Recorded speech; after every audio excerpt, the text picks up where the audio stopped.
Good evening, everybody. Welcome, everybody, to this congressional forum between John Larson, Democratic candidate, and Dr. Larry Laser, Republican candidate for the 1st Congressional District. My name is Michael Bloom, and I'm the proud executive director of the Jewish Federation Association of Connecticut. JFACT is an advocacy organization which lobbies city, state, and federal officials on issues of importance to the 7 Jewish federations and their beneficiary agencies across Connecticut. Tonight's forum will focus on issues that are critical to the Jewish community and is sponsored by the Jewish Federation of Greater Hartford. For those tuning in, we are recording this and we'll post this to our YouTube page. You just need to search Jewish Federation Association of Connecticut. If you would like to ask a question, please put it in the chat and we will try to get to it. Moderating tonight's forum will be Deb Poland, Government Affairs Chair for the Hartford Jewish Community Relations Council. Since this is a forum and not a debate, each candidate will have roughly 25 minutes with our community alone, for which we are grateful. Up first is Mr. Larson. Deb, take it away. Thank you, Michael, and welcome everybody. Thank you so much for joining us this evening to learn about the 2 candidates to represent us in Congress for the 1st District. And it's my pleasure to be here with you this evening. Thank you so much, Michael, for organizing, and for the Jewish Federation Association of Connecticut and the Jewish Federation of Greater Hartford. And welcome to you, Congressman Larson. As Michael indicated, we do have a set of questions that we have sent to the candidates in advance. But if you have additional questions as the audience, feel free to type them into the Q&A area, and we will try to get to as many of those as we can during our time together this evening. I'm going to turn it over to Mr. Larson for an opening statement, and then we'll get right into the questions. Well, thank you, Deb, and thank you, Michael, and thank the Federation. I'm honored to be here this evening. What's that saying? May you live in interesting times. The Washington Post has said that this midterm election is probably the most consequential in the history of the United States. Why? Well, we've just been through and continue to be in the throes of a global pandemic that set off supply chain issues and started an inflationary trend that only continued in terms of sending shockwaves to the country, which was underscored by the first in our history ever attempted coup on our own government by a seditious group of people who tried to stop and prevent the peaceful transition of government in the United States. And on January 6th, I was proud that we stood tall and stood there and made sure that that process would continue forward. But the impression of the United States Capitol surrounded by fencing and barbed wire and armed members of our military guarding the Capitol is a sight I can't black out of my mind, and was another great shock to the system. And when you follow that up with the immediate response to all of that was appropriate, and I think important to make sure that we got relief out to people who were suffering through a pandemic, reeling from the events of January the 6th, and wondering whether or not the government would respond. It responded by putting vaccinations in people's arms, kids back in their school seats, people back to work, and money in their wallet. And followed up immediately after that with the historic infrastructure plan to continue to put people back to work and rebuild our infrastructure system in this country. The largest such effort in more than a decade, and long over needed to keep the jobs here in the state of Connecticut and address issues like I-84 91 interchange, which is the #1 chokehold in the state, #1 in New England, #3 in terms of truck traffic congestion. And when you add to that the problem of our collapsing levees, certainly a #1 issue for the country to address. So I'm proud to have put forward money and worked in conjunction with the governor and with our transportation secretary, Mr. Gioletti, has to put forward plans to what are design build to move this highway system forward, end that congestion, and make sure that people have access to the river and commerce and the quality of life for the people here. Well, then that was followed as well as Deb, you know, and others by the largest war in 79 years. Russia illegally and invaded a democratic republic in the Ukraine. And, you know, that set off longest and prolonged and largest war in 79 years in Europe. And of course, that had major, again, economic shock to the economy and to inflation. That being, of course, oil supply and also wheat supply. Those are the situations that we were dealing with. So that's what required also the passage of the Inflation Reduction Act to go right back after and help people in the areas that they need. Now, both the American Rescue Plan and the Inflation Reduction Act, not a single Republican voted for either of those. And we're talking about making sure that we're capping costs for seniors' out-of-pocket expenses for health insurance at $2,000, capping insulin at $35 a month, which I can't tell you how many people have come up to me. And one man sharing with me an insulin bottle that his son relied on and said, God bless you guys for doing this and having the courage to stay with it because this was long overdue. Direct negotiation for prescription drugs, the first time taking on major pharma and making sure that we're able to negotiate lower prices. This is very vitally important and certainly something that our seniors needed, and that kind of discussion that has to go on across the kitchen table. And lastly, the work that I've been focused on as on the Ways and Means Committee has been Social Security.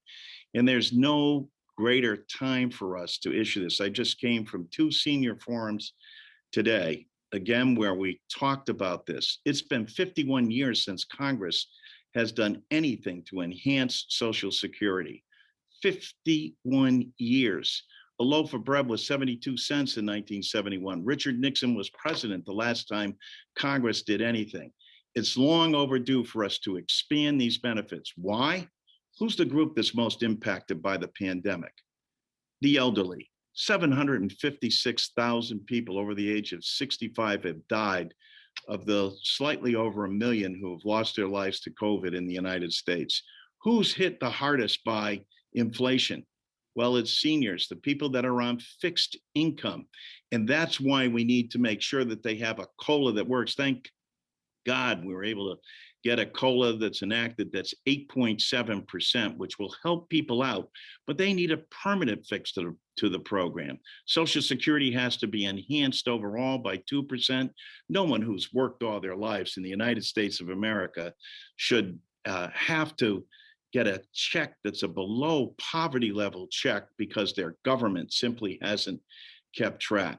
And lo and behold, what do we find the Republicans doing just yesterday? When Kevin McCarthy comes out and announces that what their plan is to hold the debt ceiling hostage, meaning what they're going to do is hold the American economy and the American people hostage in order to get cuts to Social Security and Medicare. It is both outrageous that they would do that. It certainly is extreme that they would target the people who need it the most, Social Security and Medicare recipients, and then cruel in terms of those individuals who are the neediest in our society, who rely on Social Security the most, including our veterans and military people, and to hold the debt ceiling hostage, something we did 3 times during the Trump administration. They did this back in 2011. So when they say they're going to do something, take them at their word. They've been talking about both cutting, privatizing, and ending Social Security. And now they're going to tell you how they plan to do that by holding the debt ceiling hostage. That's why it's so important to send Democrats back to make sure that we are the firewall against this extreme Republican takeover of what they hope will be their opportunity to turn back the pages and go backwards. We're a great country, America. We never go back. We go forward. We had a president who said we could put a man on the moon and return him safely within 10 years. And in America, we were able to do that in 9. There is still that can-do attitude in America, but we have to unleash the positive nature of what we're able to do, make the investments in the future that will allow us to do that. And that's what my candidacy and that's what my efforts will continue to be in Washington, D.C. Thank you, Congressman. We're going to move to some of the questions that are relevant specifically to our committee. And the first one I'd like to talk to you about is the rising level of anti-Semitism and hate across our country, and whether you would support additional resources for the U.S. Department of Education to fight this specifically on college campuses and any other legislation to combat the rise in hate more generally. Absolutely. And as you rightfully note, the FBI has pointed out that anti-Semitism and hate crimes are on the rise. They're on the rise, and we also know that most of those aren't even reported. So specifically, as you point out, in those areas on our college campuses, which you would think the opposite would be true with more educated people. But as I pointed out, the events of January the 6th, when you think that it can't happen, I hope everybody turns into PBS's special that Ken Burns has put out on the Holocaust in the United States and takes a look not only historically about how we've gotten to this point, but also at the very end pauses and says, if you think that this can't happen here, think again, because all the elements were there. They were there on January the 6th. They continue to be here. And how's the best way to fight hate is through the ongoing educational programs that are going to be needed. So yes, I'm a proud supporter of that. Thank you. And since you mentioned the Holocaust, would you continue to fund the Holocaust Survivor Assistance Act? Absolutely, because I think it's vitally important. One of my dear friends is Alan Lazowski. And when I was Senate president, I had the fortunate experience of having Rabbi Lazowski come in and talked to the Senate in the circle. And he talked about his experience, which is nothing short of storybook, et cetera, being a young man separated from his mother and father and brothers and taken in by a woman who he did not know, but took him in and had him stand with him and got him safely through the lines where he went out and escaped back into the woods and ultimately made it back to America, where he vowed he would try to find this lady who saved his life. He did, and he ended up marrying her daughter, who became his wife. I mean, it's such a wonderful story, but it capsulizes the incredible stories that exist out there, and also the lessons that have to be learned. And again, if you think it can't happen again, think twice. So well, yes, thank you for that. What do you think the next 2 years look like for refugees entering the United States? And do you see support for Ukrainians waning as the war wages on? Well, again, I was absolutely startled that Kevin McCarthy said that if he were Speaker of the House, he doubted that aid would continue for the Ukraine. Can you imagine that? Along with saying that they were going to hold the American people hostage over the debt ceiling so that they could bring about cuts in what they call entitlement programs. All your viewers know that Social Security is not an entitlement. That's an earned benefit. They paid for it, easily verified by looking at your pay stub where it says FICA, Federal Insurance Contribution. Whose? Theirs. They know that and they understand it. But then to go on and say that there isn't the money there for Ukraine funding. Are you kidding me? And this is after the first lady traveled from the Ukraine here while her husband's back there risking his life with the people to ask the United States for continued funding. I think the Biden administration has done a great job with this and will continue to do so. I'm glad that we were able to unite the rest of the world. When's the last time you saw Switzerland join in and say, no, this is an action that is absolutely wrong, and it's incumbent upon the United States to continue to follow through. Shame on Mr. McCarthy saying that if Republicans are in charge, funding for Ukraine will be cut off. We're going to take a question from the audience. What steps do you believe we can take to expand the Abraham Accords in order to further foster Israel's long-sought peace with its Arab neighbors? Well, I think that that's vitally important as you look over the history of the country, and if you look over the various agreements and accords that have taken place. But this is still within our grasp and still an opportunity that will require a global effort and understanding about shared values and shared concerns, et cetera. And I think the Abrahamic Accords is the right venue for this to take place, and will continue to support that, because I think that those are the real prospects of moving something forward long term, the way I think everybody would like to see things resolved. Thank you. And we have a few questions about some more domestic issues. Sure.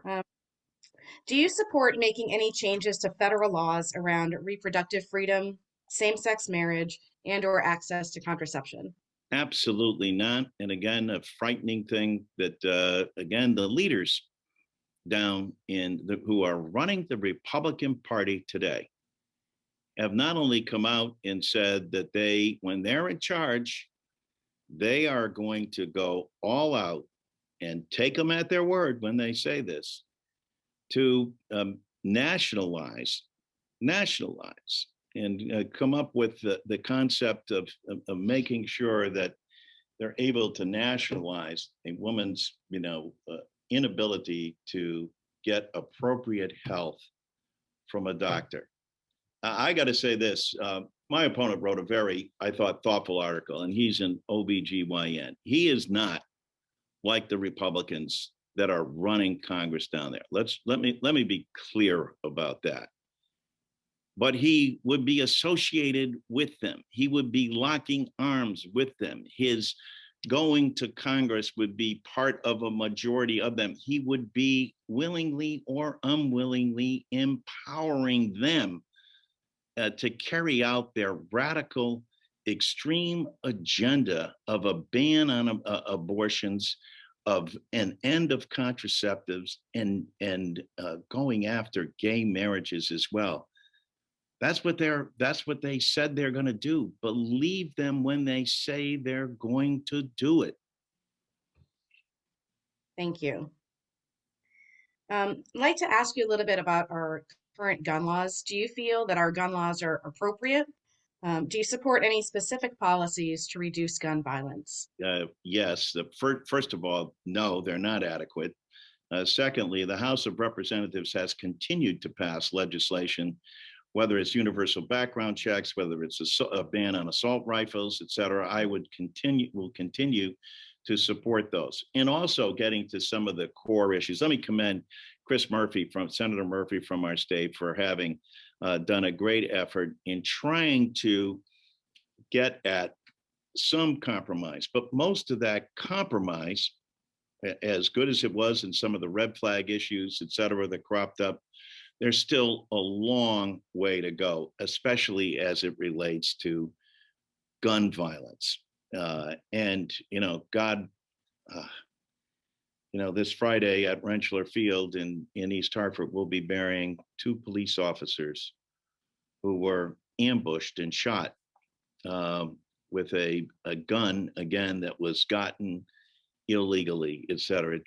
It has to break everybody's heart when you hear this, but also an understanding. And of course, with the background of Sandy Hook here in this state, I think we know all too well what the consequences of this. But imagine, still, here it is. This December will be a decade since Sandy Hook, and not even universal background checks passed because Mitch McConnell and the Republicans continue to block that legislation in the United States Senate under something called the cloture vote. Chuck Schumer has said that the cloture vote is on the agenda as well. Why? Because 41 people in the Senate can't control what the vote is. It's long overdue that the Senate votes. People would be astounded to know that the House of Representatives has passed more than 547 bills, 70% of which are bipartisanly adopted, that have never been taken up in the United States Senate because they've been blocked by Mitch McConnell and the Republicans under what is called the cloture vote. Throughout history, that's been true of both sides, but it is no more apparent and needed now to reform that so that issues like universal background checks on guns that are supported by 70% of the NRA get voted on. If you got a better idea, and this is the other problem in Washington, a lot of people are critical of programs, et cetera, but you have to ask them, so what's your solution? What's your plan? What's your idea? And the best way to determine that is to vote. Thank you. I just want to remind the audience that if you have questions you'd like me to ask Mr. Larson, to please type those into the Q&A window. I do have that open and ready for you.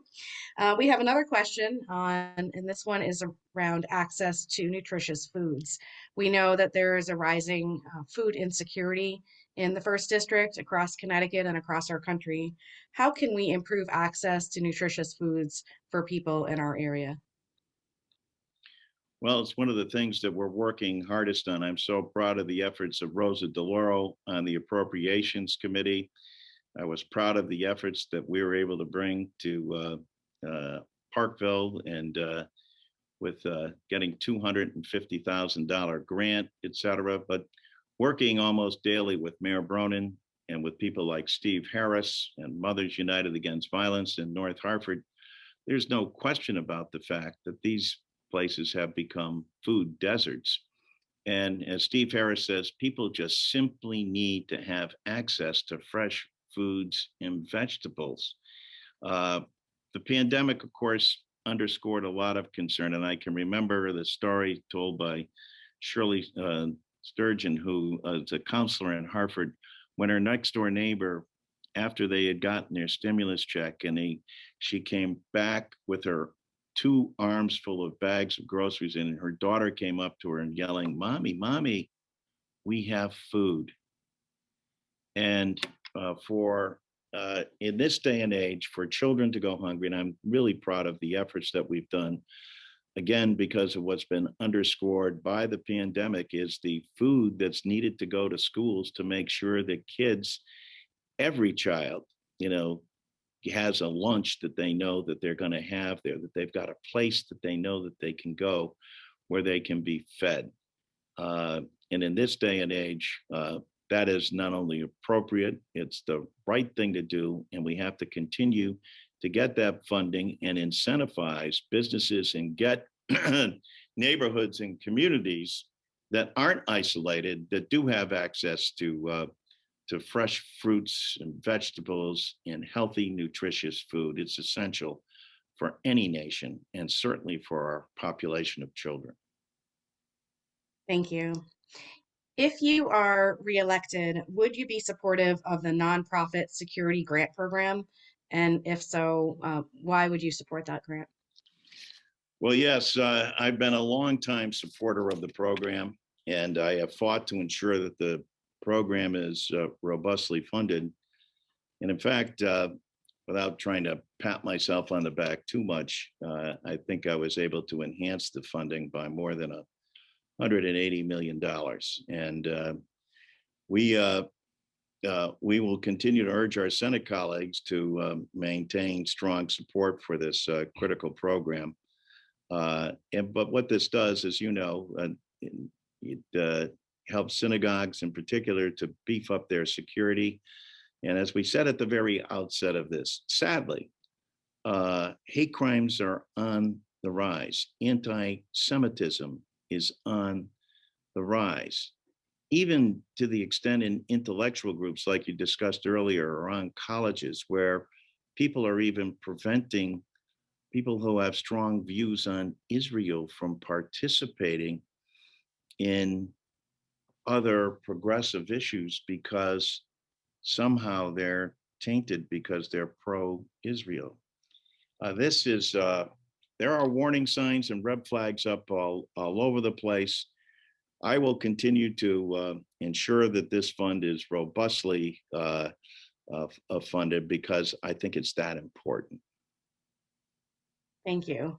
And one last question. You've mentioned a few times about how complicated it can be to follow along with what's happening in Congress. How would you encourage your constituents, if you're reelected, to follow along with the ongoings in Congress and to share our opinions with you if you are chosen or reelected to represent us? Well, I sincerely hope that I am, and I'm a former school teacher, and I believe that a couple of things. Let's start with the basic reforms, and that's teaching about civics and history in our school systems again. Civics, history, and financial literacy. I can't think of three things that are more important that a student should know before they graduate. With respect to access to our office, one of the things I pride myself on is coffee with the congressman, a number of forums that we conduct throughout the district. Currently, we're in the process of doing just about every senior center in the area, talking about Social Security and Medicare and the current assault that's on them. We do have a website that is up, but we encourage people to contact us all the time because we think that it's great. Thank you. All right, I'm going to ask for you to provide just about a 1-minute closing statement. And before you do, I want to thank you for sharing your time with us this evening and your thoughts and opinions and for all of your hard work on behalf of our district over the last many years.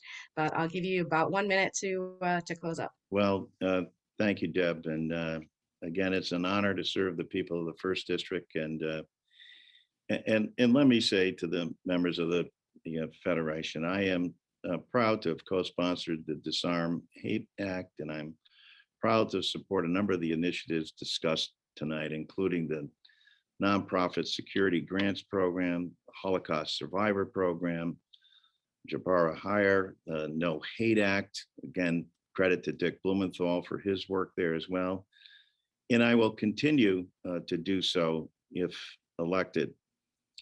But at the end of the day, public service is about helping people. Billy Ciotto, who worked in our office till he was 91, said the most important single 5 words that you can have as an elected official are, "How may I help you?"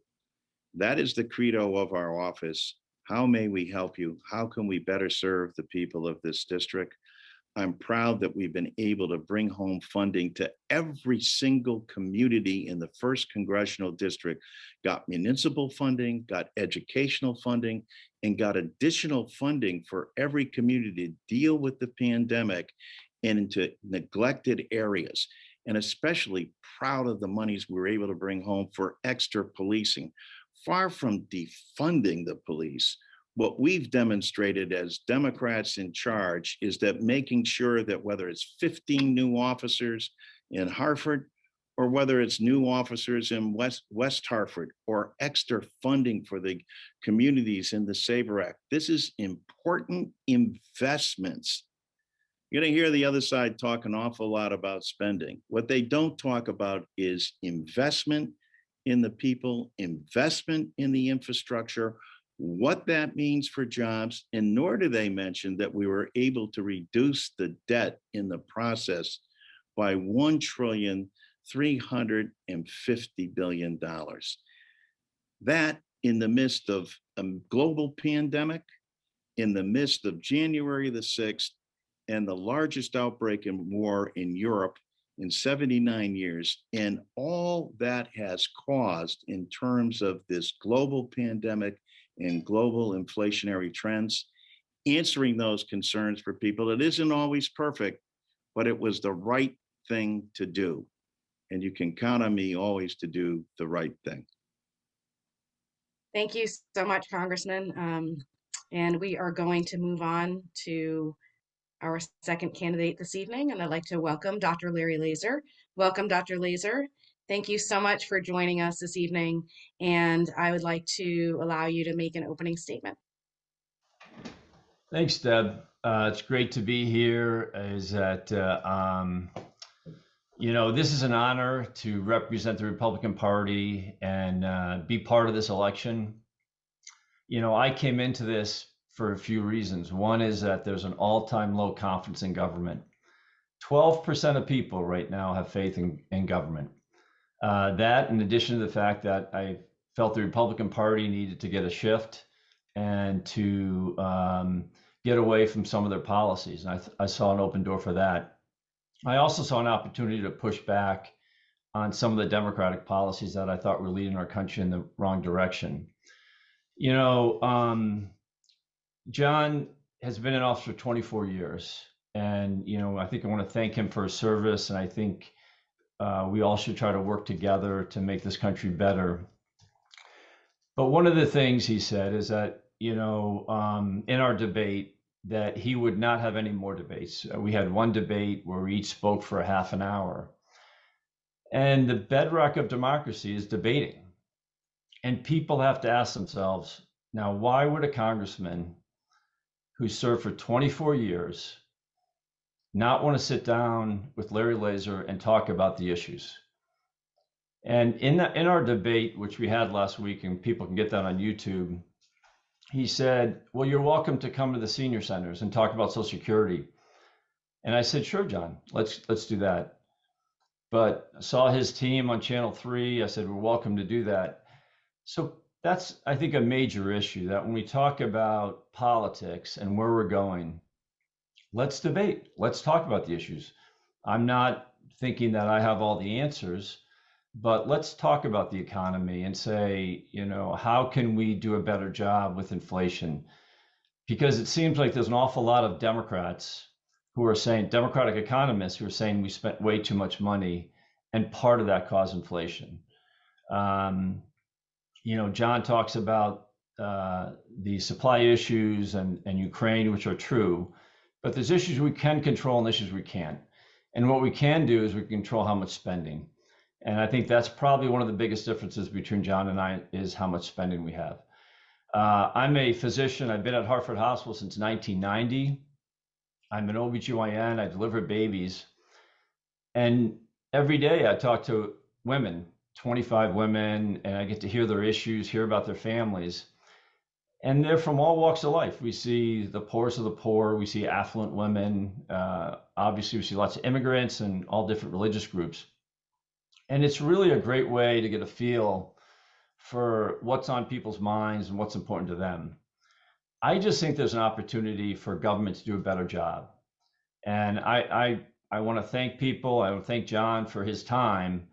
But I think there's really a moment here where we have to look and we say, can we do better? Look at inner city Hartford. His big plan was tunneling the highways, which, at an all-time high infrastructure bill, if it's not happening now, it'll never happen. Let's cap 91, let's fix the levees, let's expand the highways. But tunneling is a pipe dream. His Social Security plan, we totally believe in saving Social Security. We need to do that. But people should look at the Center for Budget and Policy Priorities, because they give an evaluation on John's plan. And it's so classic for John to do this, where it's unaffordable what he's proposing. He's proposing 13 increases. Many of those increase the reimbursements of people who collect pensions. And the cost of that is $150 billion. Now, pensions were designed to replace Social Security, and they're already making more money than people who've worked lifelong collecting Social Security. And so I think we have to look at how we spend our money. There's a lot of issues we want to look at to make our country better. I 100% believe we should save Social Security and we should have some benefits. But people should take the time to read what John's proposing. He uses scare tactics in saying that the Republicans want to get rid of Social Security. That's not true. But I think we have to have a policy that if there's benefit increases, and John's plan has benefit increases that actually go away after 5 years. And the reason they do that, it's kind of a trick to make it look less expensive. So if we have benefits, they should be permanent because that's how they're going to play out. And it also should be a plan that looks at a long-term solution, not a 5-year solution. It should look at probably a 30-year solution. And John's plan runs out of money in 4 years. So again, John and I should be debating. That's a bedrock of democracy. Viewers have to ask themselves, why would a congressman for 24 years not want to debate someone who's in the election for the first time? I'll leave it at that. Thanks, Deb. Thank you. Can you share with us, if you are elected to represent the 1st District in Congress, what would be your top 2 or 3 policy priorities? The top priority would always be the economy. If people have good jobs, families are stabilized, communities do better. And, I look at, as I said, Democratic economists. Larry Summers, probably the most respected, he was president of Harvard University, Bill Clinton's Treasury Secretary, and Barack Obama's top economic advisor, was the first one to come out and say, we're spending way too much money. Now, John will say we didn't want to do anything. But in 19 Democratic states where if the 2 parents did not work, the family collects the equivalent of $100,000 and are making more than people in the bottom 40%, that's overspending. When John proposes a tunnel plan in Hartford, that's probably the equivalent of $30 or $40 billion, that's overspending. And if people take the time to look at a Social Security plan, it's overspending. And the problem is we have a federal pie chart that says, where do our dollars go? And John is a spender. I think anything he proposes is going to be for a lot of money. The problem is he doesn't tell you that that causes inflation and that causes higher taxes and that causes debt. That's been a problem in Connecticut. If you look at our debt, it slowed down the development of Connecticut. That Connecticut's economy from 2008 to 2020 was dead last. And part of that was we became an expensive state. So I think one of the biggest differences would be looking at spending and pushing and helping that economy grow, because that would be good for economy. The other 2 big issues that excite me is healthcare and the inner cities. I'm a physician. I'm in a large group that's not part of hospitals. We're looking at cost-effective things. In the United States, we spend $12,500 per person on healthcare. The next most expensive country in the world is Switzerland, that spends $7,500. We don't need to pour more money into healthcare. We need smarter plans. We need value-based plans, and we can do that. So I think that's a big area that we could do a lot better. We also have disparities in care. You look at how minority women do, you look at how women do in the inner cities, they're not doing well. And in Connecticut, you could look at University of Connecticut Health Center. The state bails them out $250 million every year. Now you drive in Hartford from Main Street, where it hits Pratt, all the way down to the West Indian Social Club, you don't see one medical office. That's a problem. And we have to be smarter with our money. It doesn't mean we don't spend, but we have to be smarter. So economy, healthcare, and the last one I'll add is the inner cities. Our country has a big divide in terms of how the inner cities are doing. They're not doing well. There's a lack of optimism there. I've met with community leaders over 30 times in Hartford talking about this. I met with 2 people today talking about what we can do in the inner cities. I think there's a great potential. Imagine turning around our inner cities and making them places of optimism. And there's a lot of ways we can do that. I'm a big advocate in the inner cities to have pre-K, after-school programs, summer camps, career counseling. And one thing we talked about today was showing kids how they can build wealth. Even if a kid graduates high school and doesn't want to go to college and wants to take a minimum wage job, that's in Connecticut, that's $15 an hour. Create a system through a checking account to have $5 of that 15 go right into an index 500 fund. And from the age of 18 to 25, he or she's saving $10,000 a year in an index 500 fund. they would have over $100,000 by 25. That floored people today. We need to show kids how to build wealth. This country has amazing, amazing opportunities, and we need to show kids how to do that. Thanks.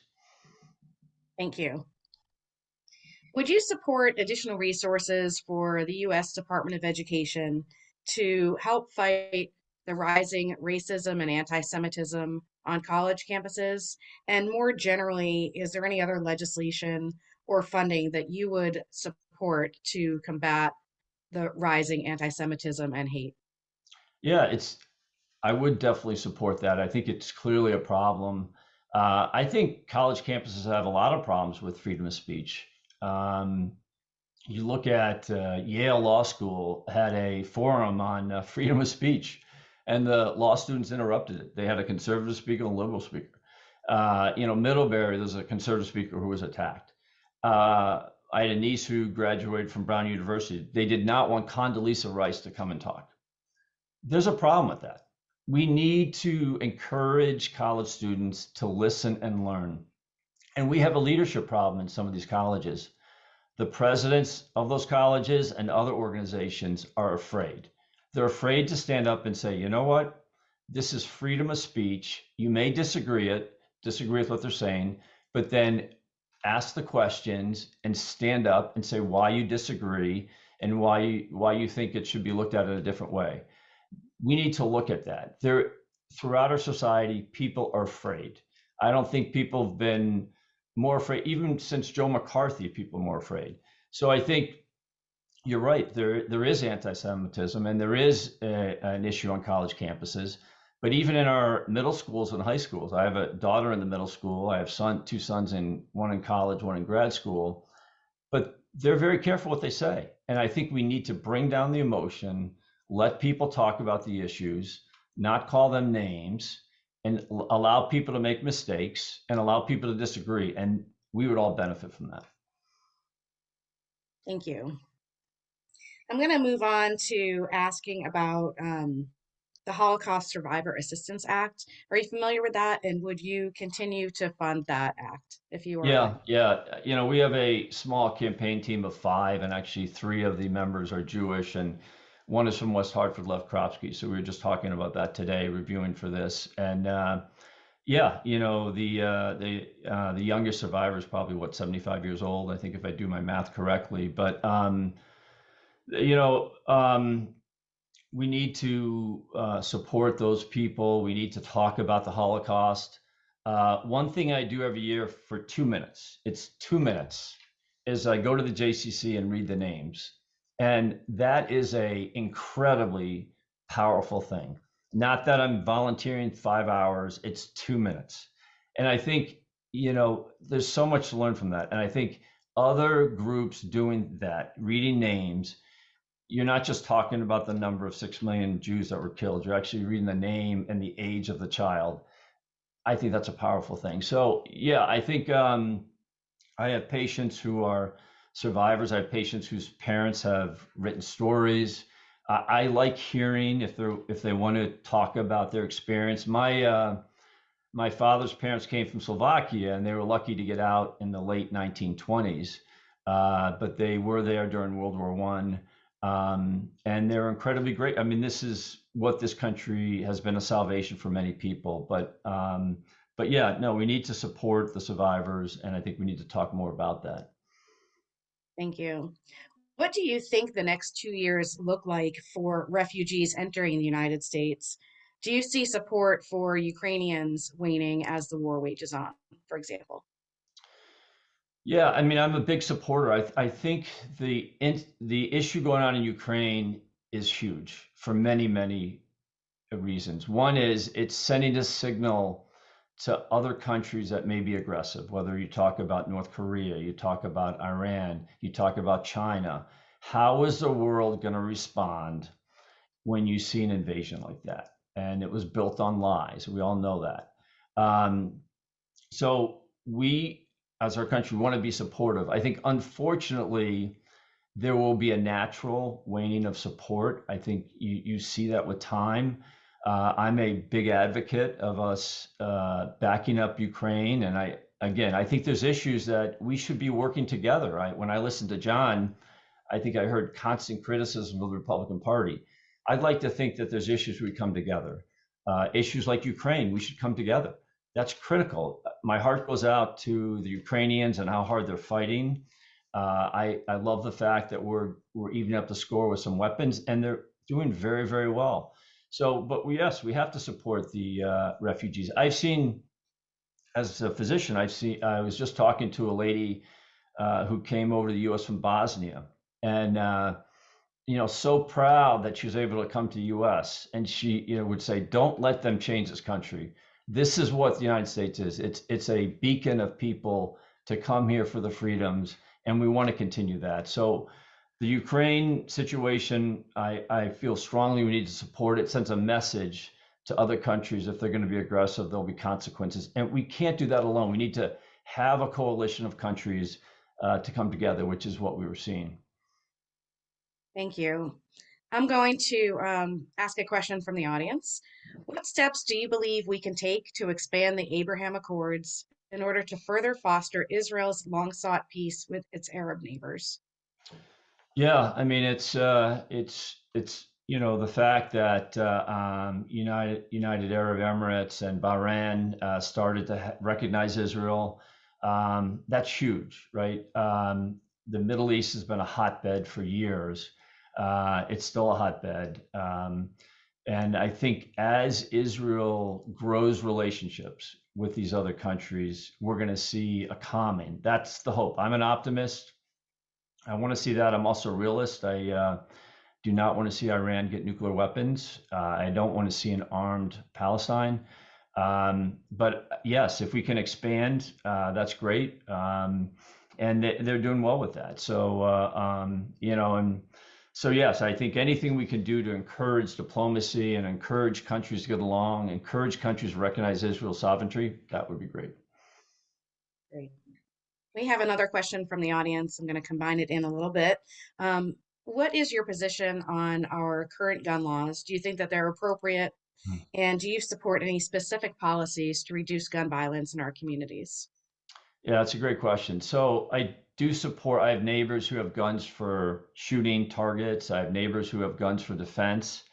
I have neighbors who have guns for hunting, and I support all that. The problem is we have 45,000 people killed a year by guns. And if you break that down, the majority of those, a little more than half, are actually suicides. And then if you look down, a lot of those are by handguns. So that's an issue that I support the red flag laws. If people are having some mental problems, that we have to look at whether they should have a gun. And I think if you look at a lot of these crimes, they were committed with people who have some mental illness. I also think we have to look at the age. I mean, I have 2 boys. Do you think I want my sons under the age of 21 to have some of these weapons? Under the age of 21 makes me nervous. So I support people's right to have a gun. Again, I have neighbors who have guns for those different reasons. I support red flag laws. I support background checks. I don't know why that would be a controversial thing. People in the NRA support background checks. So there is room to do much better with this. Our country has many more deaths than any other country in terms of gun violence. But I also support people's right to have a gun. So I think, the fear is that it's a slippery slope, that once you start taking away this right and that right, that'll keep going. But red flag laws, background checks, those make total sense to me. Thank you. And you segued perfectly into what my next question is, also around rights. Do you support making any changes to federal laws around reproductive freedom, same-sex marriage, or contraception?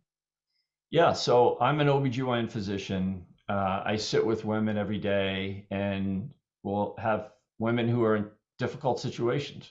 I'm a pro-choice Republican up to the point of viability, which is what Roe versus Wade had. So I think we need a federal law that backs up women's rights. And I think I can come into Washington and make a bigger difference than John because I can speak from experience. And I think some of these discussions may be behind closed doors. Sometimes you form coalitions, but I support that. And I've written an op-ed. People can read my op-ed in the Hartford Courant, where I'm a pro-choice Republican. And the reasons why. I mean, we all saw nationally there was a 10-year-old who was pregnant and had to cross state lines. That's not okay. So I feel strongly about that. I also feel strongly support gay rights and transgender rights. I think supporting them in marriage. And again, I think when John talks, it's a lot of fear mongering about supporting gays. I support gays. I have friends who have gay sons and gay daughters. My wife, one of her best friends, has a son who's transitioned. These are difficult things to talk about. But I do support them. I think we all should be supporting them. In fact, in our debate, I said, John, let's lock arms and support these kids. And, I think we need to find those things that, hey, we have to agree, Republicans and Democrats, we're going to support this. This is not a political issue. Let's move forward and get on and support these kids, and we'll all be better off. Thank you. Changing topics a little bit, how can we improve access to nutritious foods for people here in the First District? Yeah, is that, we've walked up and down Albany Avenue and met with the businesses. So a lot of people in inner city Hartford don't have a car. So they walk to these small supermarkets. And they have fruit and vegetables there, but it needs to be expanded. And ideally you have a large supermarket. I don't like government getting involved in that because I don't think they're particularly run well. If you can help them develop that, that's great. Maybe you expand these small supermarkets. I mean, these grocery stores, these are business owners that have run them for years. They tend to do well. They tend to know their clients. But yeah, people need access to good nutrition. And so we should always be looking at that. I support, obviously if families need food, I support that. In our office, we fill out forms all the time for pregnant moms or breastfeeding moms for the WIC program. I believe in the SNAP program, and school lunches. And again, I think it's making sure kids don't go hungry, making sure kids have that ability. I also would like the economy to develop where people are continuing to gain wealth and start to be more and more independent. I mean, I think that's what we want. I've met with a lot of Black leaders that feel, we don't want our sons and daughters dependent on the government. It's a lousy way to live your life. I don't think I want my kids living like that. I don't think you want your kids living that way. So we want to promote kids to have opportunities, to have jobs, wealth saving. We need healthcare in Hartford. And part of that is by looking at, how we do things in government. I think we need to get away from this idea of victimhood. If anywhere in the world there's opportunities, it's this country. And we need to show people these opportunities and promote them. And a lot of that starts at a young age. My kids were lucky enough to go to the JCC, and feeling a warm environment with some education, get kids off to a head start. So when they show up to kindergarten, they know a little bit, and that they'll do better, less likely to drop out of school. And even if you don't care about the kids, for every $1 you spend in preschool, you save $7 down the road. So I think we need to put resources into that. But yeah, nutrition is important. Thank you. If you are elected to represent us in Congress, would you be supportive of the nonprofit security grant program, and why? Yeah, I would. I had, when my boys were at the JCC, so they're now 22 and 21, there was a threats to Jewish daycare programs. And I remember going and talking to Rhonda, and I forget her last name. I should know her last name, but it was Rhonda and Pam at the time, and saying, what's our security here? I was scared, right? I'm a parent. I have 2 boys there. So those are real concerns, is that there's no doubt that that Jewish daycares will be more of a threat right now than other daycares. We need to protect them all. We need to have good FBI researching groups that may be threatening that, and we need good security. Just like I've seen, my kid finished at Aiken just a few years ago, and they've upped their security program there. So yeah, I do support that. I on many levels, yes. All right, great. If you're elected to represent us in Congress, how would you recommend that people in the district stay in touch with you, learn about what's happening in Congress and how it impacts them, and then share their opinions with you? Yeah, that's a great question. I like to be out there talking to people. Again, I've started out with this campaign, getting out, park cleanups, nights out, meeting. Hartford's divided into 13 neighborhood revitalization zones. So going out and meeting all those zones and listening to their concerns in their particular neighborhood. Met a community leader here this morning. So we want to be accessible. I think with social media, you can do more of that now. Maybe you have a chat every other week and say what the bills are about. But really, I think a lot of it comes down to honesty. Let's look at the Social Security plan that John has, and let's talk about it. Again, people can read the Center of Budget and Policy Priorities and say, what do they say about it? But we need to be honest. I mean, we can't just scare people and say Republicans want to get rid of Social Security. That's garbage. I believe in saving Social Security, but let's read about it. John's increasing it in 13 different ways. Part of that is people with pensions. And the problem is that if they only work 10 years collecting Social Security looks at those people as low earners and will give them a higher return than someone who's earned Social Security for 40 years. You need to look at the details. John spends a lot, and there's a price for that. Then we don't have money for climate. We don't have money for inner cities. We don't have money to help with nutrition or help with pre-K. There's only so much money, and we have to be smart. We have to spend smart. So I like communicating with people.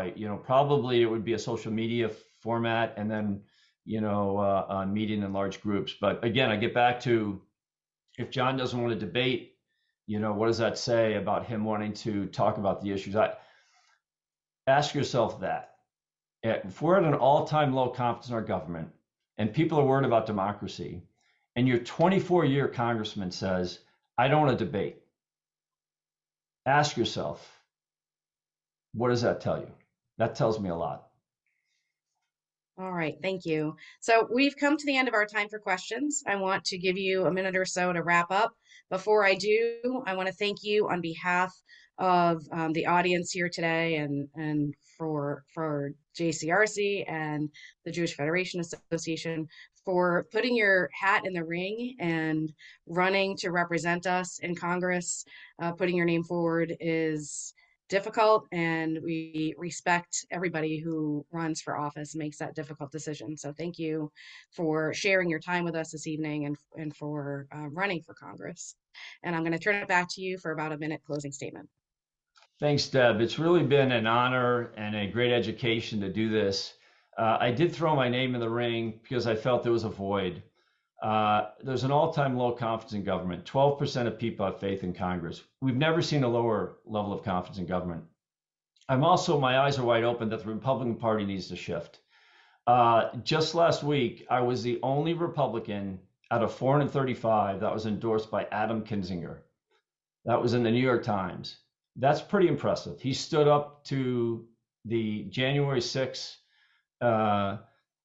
drama that went on, and that's what I want to do. I want to stand up, and so I think the Republican Party has so many great pieces to it.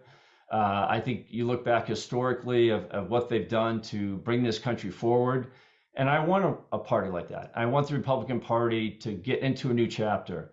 I also want to push back on John. I mean, he's been there 24 years. Most people believe in term limits in our country for 12 years, and the reason for that is they want new energy, new ideas, and they want their politicians to get away from special interest money. People can go to opensecrets.org and look and see where John gets his money, and every year it's between $1 and $2 million. I've gotten money from two places, the American College of OBGYN and Adam Kinzinger. I'm proud of both of those. I think there's an opportunity to do better in a lot of things, better in our economy, better healthcare, better in the inner cities, a better border, better education, and better for crime. You know, the Democratic Party was the one that pushed back. We all saw George Floyd murdered. And for me, two things. You need de-escalation techniques and you need oversight, like anyone needs oversight. But they also looked at decreasing the amount of police. And if you look around the country, Burlington, Vermont did that. It was a disaster.